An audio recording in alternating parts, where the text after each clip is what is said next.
If you have gardening tools, I'm sure you can relate to how frustrating finding a suitable place for them can be. Put them in a corner and they get tangled up, and you'll always want the one in the back. Hang them inside the shed or garage and stuff gets put in front of them, guaranteeing that you'll never be able to get to them. I've tried hanging them on the outside of the shed, but the weather's awful hard on them. And I bought an organizer, but that didn't work out so well. The tools are different widths, and it seems like a wide tool always overlay atop another tool.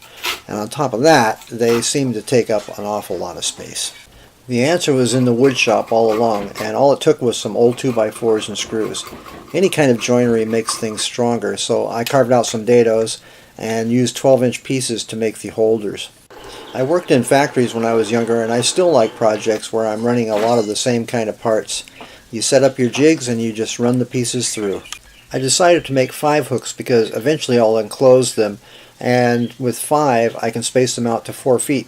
That way a sheet of plywood will be just the right size for the doors, where I'll be able to hang the smaller tools.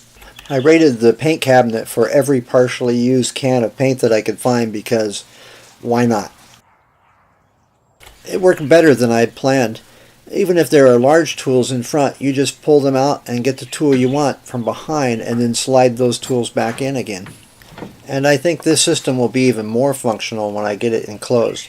But it's working great the way it is, and I have all summer to get that done.